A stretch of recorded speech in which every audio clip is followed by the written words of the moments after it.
Hello, ladies and gentlemen, and welcome back to another segment here on Project Purpose. For those of you who are new, we cover topics that relate to mental health, mental wellness, and education on a week-by-week basis. And today's topic of discussion is education, the conversation on education. I want to talk about our response to failure, and I want to talk a little bit more about what happens when it is the case that what we expected didn't go to plan and how we recalibrate from that, because life is very unexpected, but it doesn't mean that we should be debilitated by it. And if you are pursuing growth in life, if you do have really big ambitions, very big goals, and you need to recognize that what comes with that landscape is definitely having your fair share of failures. But that's not a bad thing. And I think that sometimes we hear the word failure and we can feel so frightened by it. And I myself used to have a massive fear of failure. But then you need to just learn how to reframe your perspective on failure. When you don't have an audience, when you don't have people giving you feedback that gives you the ability to redirect yourself or to kind of change your plans, failure does that for you, but only if you dissect it, if you think about it, if you reflect on it, and if you learn from it. So I want to talk a little bit about that now. As I have mentioned, I am someone who is very goal oriented. I think for any goal that someone sets, if it is a long-term goal, if it takes some energy and time and some investment to have that materialize, you recognize there's a lot of factors that you don't take into consideration. And so when it is the case that you're pursuing these goals, that's when these factors come up. And usually when the factor comes up, it's probably something that catches you by surprise. It changes the timeline sometimes. It can change your perspective on your even ability to pursue that goal. It can knock you off your kilter a little bit, but you always need to ask yourself, okay, in the face of this new information that I didn't have when I decided that this was the course that I wanted to take, do I still want to take it? And that's the key question to ask, because before anything else, you just need to make sure that your heart is still in it. And I find that one of the best ways to bounce back from failure is just protect your heart, and that recognizing that failure isn't a reflection of who you are. It's not a reflection of your potential by any means. It can inform your growth trajectory between where you are now and where you need to be in order to accomplish the goal that you have in hand. So when I think about failure, I think about failure being what informs my personal sense of growth, my personal sense of how I show up and interact in the world around me. I think that failure can be something that is really very insightful when we take a look at it the right way. So I wanted to do this video because I wanted to share some key ways that I respond to failure that keeps me going and growing in this life. And I hope that in me sharing this is going to be helpful for someone out there who is currently undergoing the throes of failure, of having things not translate the way that they expected them to. I think the first thing that I find to be super important to remind myself of when I'm in the face of failure or being confronted with a failure is that I never hold all the cards, right? And I think that sometimes we can be so confident that we find ourselves overconfident, and it's that overconfidence that can really knock us off our feet and take the breath out of us. And when we are pursuing a goal, recognize that more than your intention, your conviction, your desire to attain that goal are all of the factors in the external world that sometimes we diminish or we minimize to give ourselves this sense, heighten the probability of our success. And so external factors are important. And I am a game theorist at heart. And for those of you who don't know game theory, it's essentially the practice of predicting other people's decisions as well as your own when you're strategizing your success. And so I am someone who's very good when I have a sense of who someone else is, and when I think about the landscape of my life, when I have someone framed, I can make strong predictions as to what I think the probabilities are for specific decisions. And so when I'm making a decision in a decision landscape, so all of our decisions are interacting, conflicting with other people's decisions, in that as much as my decision is influenced by my own intentions and motivations, I have to recognize that that goes the same for everyone around me. So if my decision is very much focused on the path in front of me, but not focused on necessarily like the individuals who take issue with me pursuing that goal, the outliers or the elements that I need to also take into consideration if I want to increase my probability of success in attaining that goal. I mean, there's so many different external, even geography can play a role into attaining that goal. If you want something very badly, you need to recognize that there's a lot of factors that you have to determine are fixed factors, like these things are non-negotiable, or variable factors. So if something isn't possible for you in the place that you are in now, like, are you willing to change that factor, right? And so for me, when I had decided to do my MBA program, like, I was very much fixed on going to Rotman's School of Management. That was the only school I wanted to go to. And as I was preparing for the GMAT and doing all of the networking that I could do to increase the odds of me attaining this school, like, I had a lot of dissension. I had a lot of people talk to me about schools that were just more accessible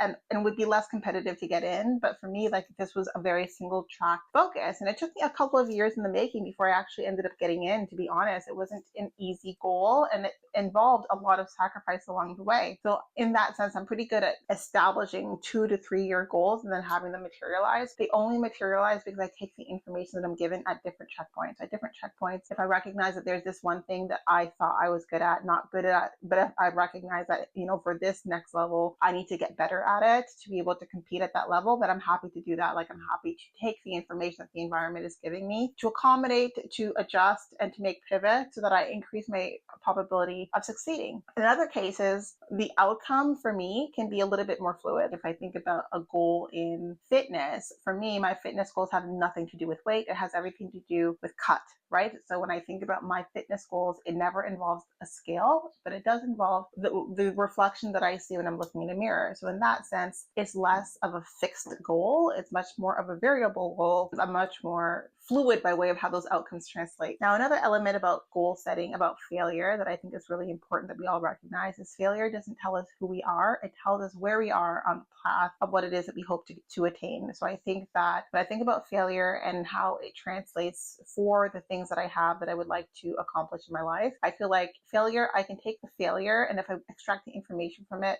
I can tell myself how much closer am I to achieving this specific goal. And when I think about when I first moved to France and I was job hunting in France, at first it was a lot of really dead ends, right? Like, I had organized a few coffee chats with a few people even before I left Canada. And a lot of it was just people who were very curious, or people who really didn't understand like the concept of a coffee chat. Like, they thought it was me flirting with them, and that absolutely wasn't the case. But then I started to actually make inroads. I started to meet people who were actually very curious about my profile, my career, and if whether or not I would be a strong fit. And then as I started to interview, like the first few interviews before I actually made it to the company that ended up working in France, they were practice runs, right? So in the moment, like when I didn't get the actual offer, it was upsetting. But when I think about like the things that I didn't do properly, that I couldn't have known to do because culturally, like the work cultures or the cultures of work and the cultures of recruitment and interviewing are very different in France than they are in Canada. But those first few interviews across those first few companies like gave me the wherewithal to really show up the way that I needed to for the interview that actually landed me my career when I was in France. And so when I think about failure, I think about it being so informative and such a useful tool because it's feedback that no one gives you otherwise. The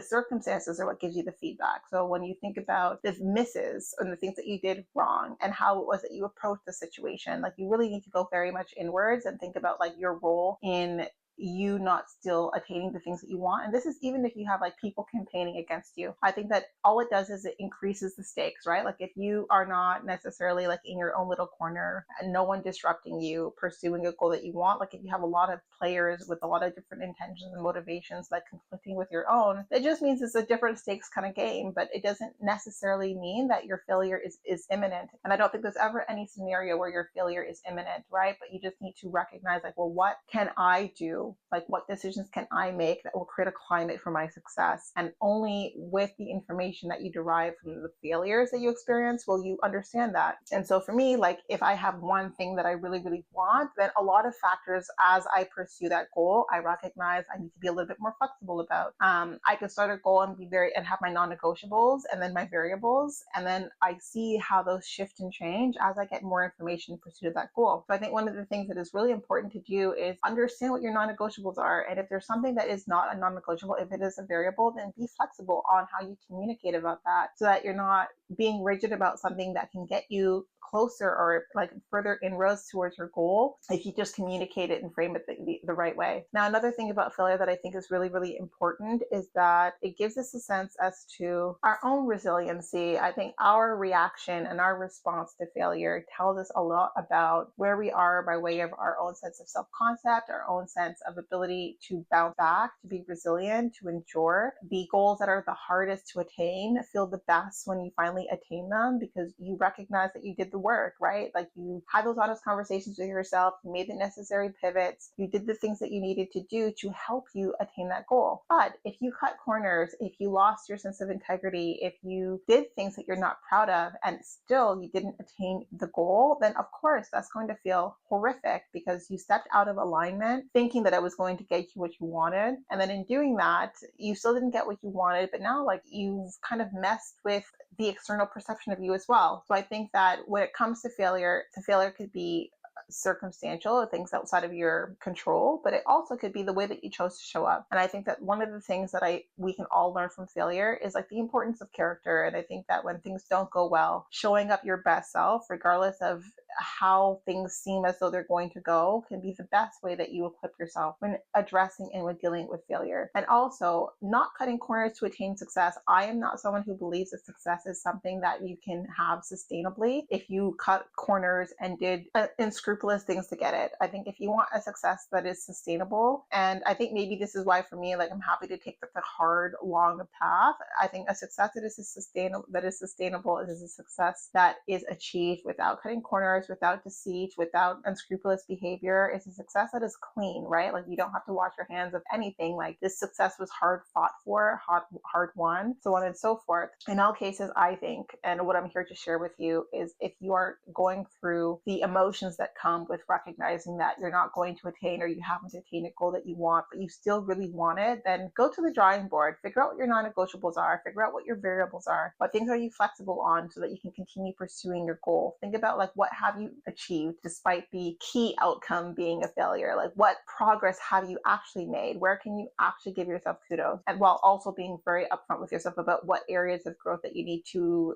address before you get back on the horse and hit the ground running. In all cases, if this is something that you really want, it's something you should always pursue. You should never allow failure to be what discourages you or what makes you settle for less than what you know you want in your heart. But you need to recognize that failure is feedback, is information that will help propel you toward the life that you want if you frame it as something that gives you that clarity. Like on a map, it guides you, it redirects you, it pivots you where it will be of benefit to you. And I am a firm believer that we are all exactly where we're supposed to be in life, and that even if we're dealing with disappointment, even if we're dealing with failure, we're still exactly where we're supposed to be. But we can choose to push forward from that place or stay stuck. And I think the relationship we have with failure can be what propels you forward towards the goals that you want or keeps you stuck in the now. So if you think about how you're managing your emotions around failure right now, you need to ask yourself, like, is my perspective around this keeping me stuck, or is it helping me learn from this experience and do what I need to do to achieve it the next time around? Because not everything is going to be achieved the first time around. Sometimes it takes a few tries. Never give up on yourself. And remember, failure is the feedback that can never steer you wrong. The failure is a feedback that I think is often untapped, unrecognized, and undervalued. But if you learn to recognize and value